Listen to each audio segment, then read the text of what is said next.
You'll have unburdened yourself from holding on to something that didn't need to be held on to, and created new possibilities, new space available in your body to explore something new.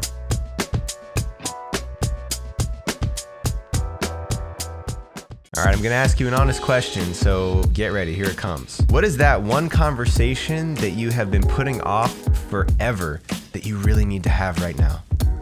That one right there. As soon as I asked the question, the first one that popped into your head, that's the one. We all have these conversations. Maybe it's a conversation with yourself.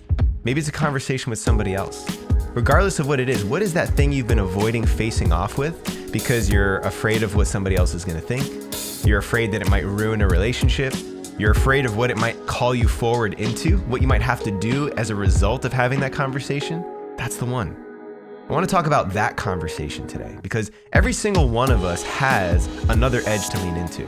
I don't care how long you've been doing this work. I don't care if you call yourself a coach or if you call yourself a mentor. Every single one of us has that conversation that we've been putting off. Maybe just for a few weeks, maybe for years, maybe since you were a child. We all have those places in our lives that we're more afraid of the outcome of having the conversation than we are of holding on to it and keeping it inside of us.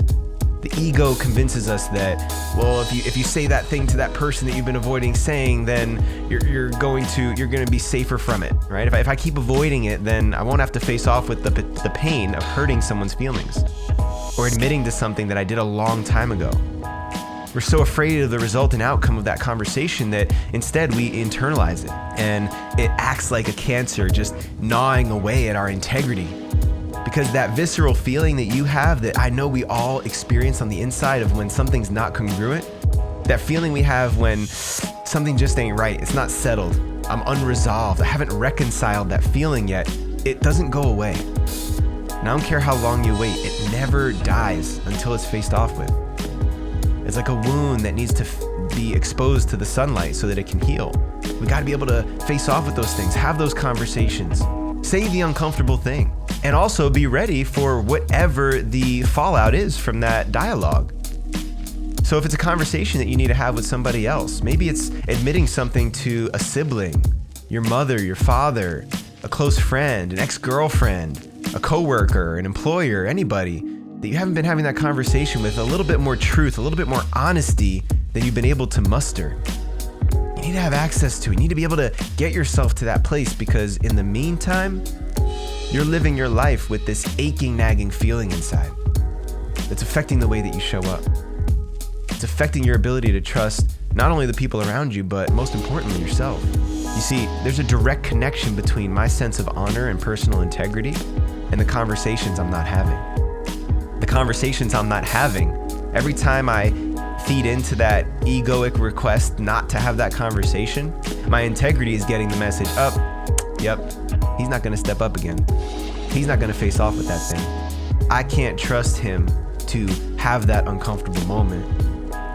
When in reality, that's exactly what allows me to trust myself deeper. That's exactly what allows me to believe in myself more. It's what carries me through those moments when I don't know who I am or where I'm going. That sense of honor and integrity is what grounds me as a man. It's what might build my foundation upon. And all of those conversations that you're not having right now are chewing away at that foundation. That platform that you're standing on, that thing that holds you up, is getting smaller by the minute every single time you let a second pass without facing off with those uncomfortable things. What is that one conversation? What is that one thing that you need to say to yourself, to your father, to your partner, your fiance, your children? What is that thing that you need to vocalize and get it out of you so it's no longer eating away at this platform of integrity that you're standing on? Because I guarantee you that the story you've told yourself about it, the fear you've had built up about it, even if some of it is true, even if it does result in an uncomfortable situation for you and the other party, I guarantee you it's not nearly as bad as you've been making it out to be.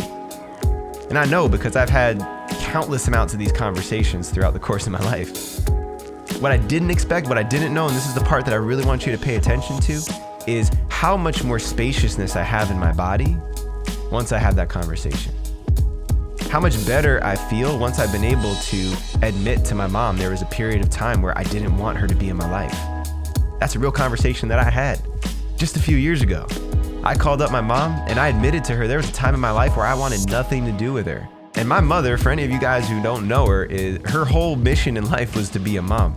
All she wants is to be around her children and her grandchildren all the time. So that's probably one of the most painful things I could ever say to her. And I had to say it because there is truth to it. Even though I don't feel that way anymore, even though I didn't feel that way at the time that I said that to her, I needed to own that because she felt it. Even if I wasn't saying it, she was feeling it. She was experiencing the weight of that reality without me saying it. And even though it did hurt when I told her, it created room for healing to happen. It was like excavating that wound and blasting it up to the surface so that it could see the sunlight. And I'm closer to my mom than I've ever been, especially after going through a period of time in our lives where I wasn't really communicating with her much at all. I know she felt the pain of that. She told me, my brothers and my dad told me how distant she felt, but she didn't understand why. So who's that person in your life that you've got something that you're withholding from? Who's that person that you haven't brought yourself to admit that thing that you need to say, that conversation you need to have?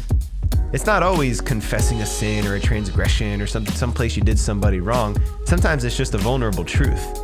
Sometimes it's just saying, hey, this is who I am. We all have a conversation like that that's lurking, that's sitting, standing by, waiting in the queue that we need to have. And right now, I'm challenging you to have that conversation.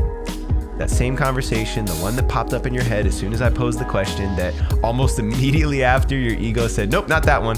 Pushed it aside, stuffed it down, and tried to look for another one to bring into this exercise. No. Go back to that one. Who is that person? Is it you? Is it any number of other people that are in your life? Who is it? Who's that person you need to have that conversation with? What is it that you need to say? What is it you need to express? What is the emotion or the feeling that you need to get off of your chest and convey to this other person or these other people? And by when are you going to do it? I'll give you the next 24 hours.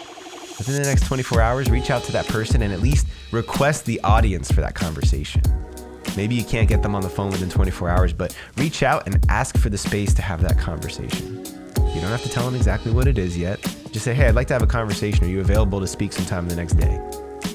And if it's not a day, then 2 or 3 or however long it takes to get that person on the phone or in front of you. But then go for it. Gather up that energy. You could even say that this is an uncomfortable thing for you to do.